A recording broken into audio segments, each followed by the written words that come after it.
7 सितंबर 2019। ये दिन तो आपको याद ही होगा, जिसने पूरे भारत को रुलाकर रख दिया। किसी नेता अभिनेता के लिए नहीं, बल्कि हमारी स्पेस एजेंसी इसरो के चंद्रयान 2 के लिए। हर भारतीय इस दिन को नहीं भूला है, जब भारत के वैज्ञानिकों की आंख में भी आंसू आ गए।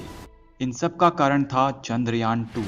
हम जानते हैं कि चंद्रयान 2 मिशन में भारत सफल होने के करीब ही था कि अचानक चांद के करीब पहुंचते ही विक्रम लैंडर का संपर्क टूटने की वजह से विक्रम लैंडर चांद के साउथ पोल पर जाकर गिर गया था और अचानक चंद्रयान 2 मिशन पूरा होते होते रह गया। विक्रम लैंडर में होने वाले किसी सॉफ्टवेयर ग्लिच की वजह से उस समय जैसे ही चंद्रयान 2 चंद्रमा की सतह से मात्र 2 किलोमीटर ऊपर था, तभी संपर्क टूटने की वजह से लैंडर अपने प्रेडिक्टेड पाथ से भटक गया था और सॉफ्ट लैंडिंग नहीं हो पाई। ये सॉफ्ट लैंडिंग इतनी पेचीदा चीज है कि इसी वजह से चंद्रयान 2 मिशन से कुछ महीने पहले ही इजराइल स्पेस एजेंसी के 12 शीट लैंडर के साथ भी यही हुआ था। यह चांद की सतह से मात्र 5 मीटर ऊपर ही था कि अचानक इसका संपर्क टूट गया और इंजन बंद हो गई और यह चांद पर गिर गया। वहीं जापानी स्पेस एजेंसी के होकोटो आर लैंडर का भी कुछ यही हाल हुआ था। ऐसे में हम देख सकते हैं कि चांद की सतह पर सॉफ्ट लैंडिंग करना कितना मुश्किल काम है। लेकिन अपनी पिछली मिशन की गलतियों से सीखकर इसरो ने चंद्रयान 3 के साथ इस बार फिर से कमबैक किया है और सब कुछ ठीक रहा तो इसी महीने 13 जुलाई को इसरो चंद्रयान 3 को लॉन्च करेगा। और अगर भारत इस मिशन में सफल रहा तो चांद पर सॉफ्ट लैंडिंग करने वाले देशों में भारत चौथे नंबर पर होगा, क्योंकि अब तक मात्र 3 देशों की स्पेस एजेंसी यूएस, रशिया और चाइना ने ही चांद पर सॉफ्ट लैंडिंग को अंजाम दिया है और इस बार पूरी दुनिया की नज़रें भारत के इस मिशन पर गड़ी है। ऐसे में भारत के इस मिशन का सक्सेसफुल होना काफ़ी ज़रूरी हो जाता है। तो चलिए जानते हैं क्या है ये मिशन और किस तरह इसरो चंद्रयान 3 को अंजाम देगा। चंद्रयान 3 भारतीय स्पेस एजेंसी इसरो का प्रोजेक्ट है, जिसे कंप्लीट करने में कुल 600 करोड़ का खर्च आया है। यानी आदि पुरुष मूवी के बजट में इसरो ने चंद्रयान 3 को बना दिया है। चंद्रयान 3 का मेन ऑब्जेक्टिव है चंद्रमा की फार साइड यानी साउथ पोल, यानी चांद का वो हिस्सा जिसे हम पृथ्वी से नहीं देख पाते, वहां चंद्रयान 3 को भेजना और वहां पर कम से कम 14 दिन तक कई साइंटिफिक एक्सपेरिमेंट्स को कंडक्ट करना। अब तक चांद के इस साउथ पोल पर मात्र एक ही सक्सेसफुल मिशन हो पाया है, जिसे चीन के चैंग ई4 ने किया है और इसने चांद के फार साइड में पानी होने के भी सबूत दिए हैं। चंद्रयान 3 भी साउथ पोल को एक्सप्लोर करके नई डिस्कवरीज को अंजाम देगा। चांद का साउथ पोल अभी तक सबसे कम एक्सप्लोर किया गया है। यहाँ पर काफ़ी मात्रा में माउंटेन्स होने के चांसेस हैं। ये माउंटेन्स पास्ट में हुए एस्टेरॉयड इम्पैक्ट्स की वजह से चांद पर बने हैं। साउथ पोल पर मौजूद क्रेटर्स में फ्यूचर में मून कॉलोनीज बनाई जाएंगी और ऐसा करने के लिए चांद के साउथ पोल की स्टडी करनी होगी। लेकिन इस साउथ पोल पर जाना काफ़ी मुश्किल भरा काम है। असल में हमारा चांद टाइडली लॉक्ड है और चांद का साउथ पोल पृथ्वी के सामने ना होने से यहाँ पर किसी भी मिशन को भेजने पर उससे डायरेक्ट कम्युनिकेशन करना काफ़ी मुश्किल भरा काम है। यहाँ से इनडायरेक्ट कम्युनिकेशन ही एक तरीका है। इस हिस्से में सिग्नल के टूटने के चांसेस अधिक होते हैं, जैसा कि चंद्रयान 2 और कई मिशंस के साथ भी हुआ है। और साथ ही ये कम्युनिकेशन रियल टाइम में भी होना ज़रूरी है, ताकि सक्सेसफुली चंद्रयान 3 को सॉफ्टली लैंड किया जा सके। यही वजह है कि इसरो का चंद्रयान 2 चांद के साउथ पोल पर ही क्रैश हुआ था। लेकिन इस बार चंद्रयान 3 को साउथ पोल पर सक्सेसफुली उतारने का प्लान है।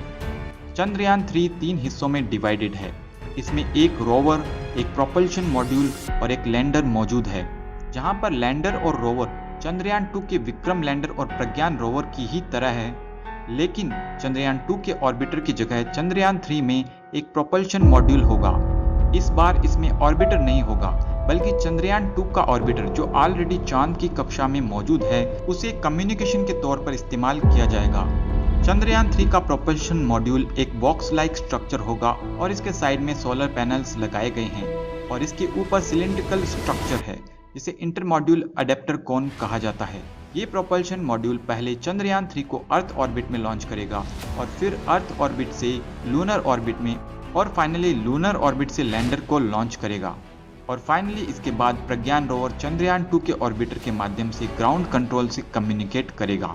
इसके बाद इसमें है लैंडर, जो कि एक क्यूब शेप में है और जिस पर 4 लेग्स मौजूद है, जो लैंडिंग के वक्त इसे सपोर्ट कर सके।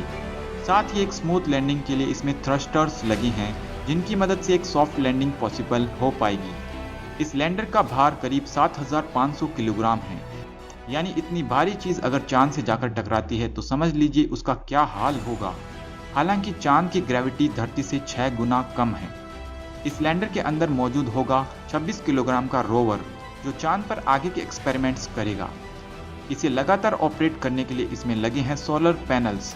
चंद्रयान 3 के इस मिशन में सबसे मुश्किल काम है चांद की सतह पर सफलतापूर्वक लैंडिंग करना। इस बार चंद्रयान 2 मिशन की तरह कोई मिस हैपनिंग ना हो, इसलिए चंद्रयान 3 में कई एक्स्ट्रा फीचर्स भी ऐड किए गए हैं। जैसे कि चंद्रयान 3 में 2 कैमरास लगाए गए हैं, जबकि चंद्रयान 2 में एक ही कैमरा था। और चंद्रयान 3 चंद्रयान 2 की बजाय और ज़्यादा रोबस्ट होगा। साथ ही चंद्रयान 3 का कम्युनिकेशन सिस्टम पहले से ज़्यादा इम्प्रूव्ड है। इसके एल्टीट्यूड यानी ऊंचाई को कंट्रोल करने के लिए रिएक्शन व्हील का यूज़ किया गया है। कम्युनिकेशन के लिए एक एक्स बैंड एंटीना यूज़ किया जाएगा जो हमें डीप स्पेस नेटवर्क से जोड़े रखेगा। इस लैंडर में प्रज्ञान रोवर भी मौजूद होगा जिसे एक रैंप की सहायता से चांद की सतह पर डिप्लॉय किया जाएगा। प्रज्ञान रोवर 6 पहियों पर माउंटेड एक रेक्टेंगुलर चेसिस होगी जिसमें कई कैमरास लगाए गए हैं।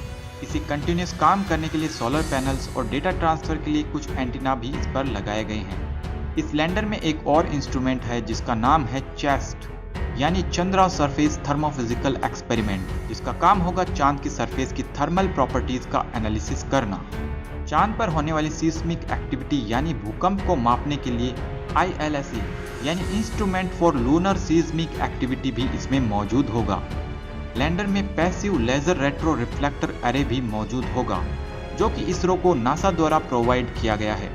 इसका यूज अर्थ और मून की प्रिसाइज डिस्टेंस मेजरमेंट करने के लिए होगा। लैंडर में मौजूद 2 अन्य इंस्ट्रूमेंट LIB स्पेक्ट्रोस्कोप और AP एक्सरे स्पेक्ट्रोमीटर जो चांद की मिट्टी और लोकल सरफेस को स्टडी करेंगे। इस बार प्रोपल्शन मॉड्यूल में एक नए इंस्ट्रूमेंट स्पेक्ट्रोपोलरिमेट्री ऑफ हैबिटेबल प्लैनेट यानी शेप को भी इंट्रोड्यूस किया गया है जो चांद के ऑर्बिट में रहकर अर्थ को स्टडी करेगा। इसके डेटा का यूज होगा पृथ्वी जैसे ग्रहों को ढूंढने के लिए ताकि पृथ्वी की तरह सोलर सिस्टम से बाहर मौजूद एक्सोप्लैनेट्स की खोज की जा सके।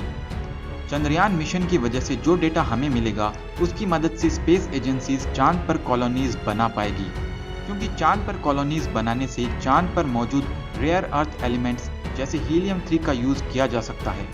फर्दर रिसर्च एंड एक्सपेरिमेंट्स किए जा सकते हैं और फ्यूचर स्पेस मिशन को अंजाम देना आसान होगा।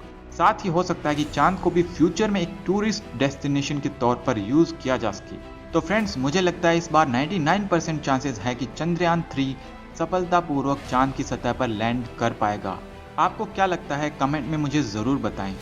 मैं मिलता हूं आपसे किसी अगले वीडियो में, तब तक के लिए बाय।